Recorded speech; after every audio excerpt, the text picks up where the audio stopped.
Say law is law. You are not law. You are just custodian of the law. But what are they doing? They are basically acting as if they are law, or rather above law. मैं बड़े पढ़े लिखे और सूदवान लोगों की ये constituency है। यहाँ पे हमारे भाई बहुत बहुत बड़े ओहदों पे लोग बैठे हुए हैं। आपने पिछले दिनों सुना कि एक बहुत बड़ा स्कैम हुआ है।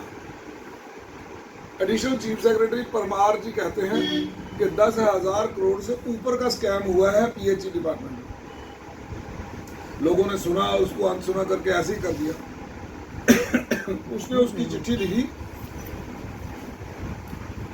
ईडी को, सीबीआई को और फिर गृह मंत्रालय को। सॉरी, चिट्ठी जो लिखी तो उसके ऊपर कोई संज्ञान ना लिया गया। दूसरी सबसे बड़ी बात, टेंडर हुआ था जीआई पाइप का, अप्रूव हुआ जीआई पाइप और लेकिन खरीदी गई प्लास्टिक पाइप। आप सोचो कितना बड़ा घपला है। और वहां पे हमारे एक संजीव मल्होत्रा जी चीफ इंजीनियर थे कश्मीर के, उन्होंने जब इस बात को मानने से इनकार किया उसको ट्रांसफर कर दिया गया। जो परमार जी एडिशनल चीफ सेक्रेटरी थे उसको संडे के दिन रात को 8 बजे ट्रांसफर करा। ये है असली हाल। तो मैं पूछना चाहता हूँ मोदी जी, आपने कौन सा नारा दिया था कि हम करप्शन को देंगे? जितनी करप्शन का बढ़ावा यहाँ हुआ है जम्मू कश्मीर में, मुझे तो नहीं लगता आपने इस रियासत को छोटा कर दिया। उसके सिलसिले में, कद के सिलसिले में हमारे को एलजी प्रशासन दे दिया, हमारे को यूटी गवर्नमेंट दे दी, उस तरह से छोटा कर दिया। लेकिन आपने अनएम्प्लॉयमेंट में और करप्शन में हमको हिंदुस्तान में सबसे ऊपर ले गए। तो मैं पूछना चाहता हूँ, ये कौन सा इंसाफ था? हमारे बच्चों का रोजगार नहीं है, हमारे बच्चों की डेली वेजरों को आपने पक्का नहीं किया, उल्टा उन पर लाठीचार्ज, ये वो जो आप अत्याचार कर सकते थे वो किए। उनकी दिवालियाँ काली निकली, उनकी ईदें काली निकली, उनके गुरपुरुब काले निकले। क्यों? क्योंकि आपने उनको खाने के लिए कुछ दिया नहीं, उनके बच्चे स्कूलों से निकल गए। आपने कौन सा इंसाफ किया? आप तो आए इसी वादे के साथ है, हम आएंगे, हम आपको पक्का करेंगे। आपने अपनी सरकार चलाई, उसके बाद आपने एलजी प्रशासन भी अपने डबल इंजन का सरकार भी, तो जो कोई बात हो तो वो आपने ट्रांसफ़र किसी की करानी हो तो वो आपकी हो जाए तो वो ठीक है। बस आपका ट्रांसफ़र इंडस्ट्री चल रही है वो ठीक है, लेकिन आपने पूरी इंडस्ट्री को ठप कर दिया। आज ट्रेडर परेशान है।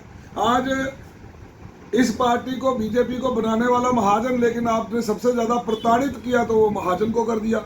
आप महाजन हमारे गांव का, मुझे शहर का नहीं मालूम, लेकिन मेरे गांव का, गांव के लोगों में महाजन हमारा एक चलता फिरता बैंक था कि जो ना कोई मांगता था बैंक गारंटी, ना कोई कुछ, एक इजी फाइनेंसिंग का तरीका था। हम कहते थे भाई साहब इसके बच्चे की शादी है, इसकी बेटी की शादी है तो वो उसका भी टाइम निकल जाता था।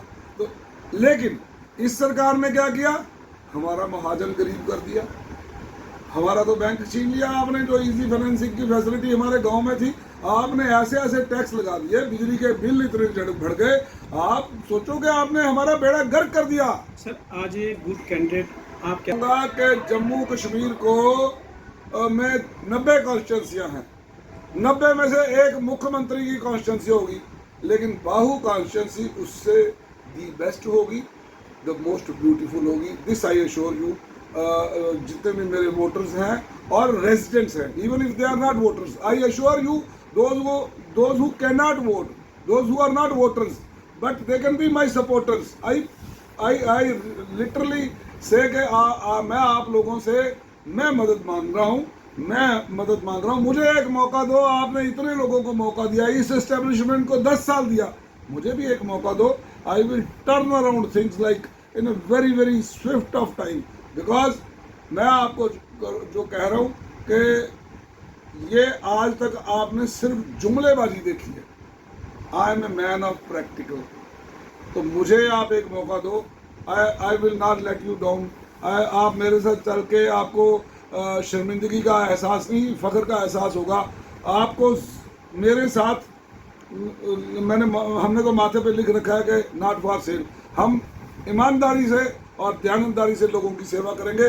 किसी ने प्रभु राम को पूछा था कि आप कैसे मिलोगे, उन्होंने बोला सेवा और या सुमरन से। तो मैंने सुमरन की जगह सेवा का रास्ता चुना है, तो इसलिए आपके लोगों की सेवा करेंगे। जय हिंद, जय भारत, जय जवान, जय किसान।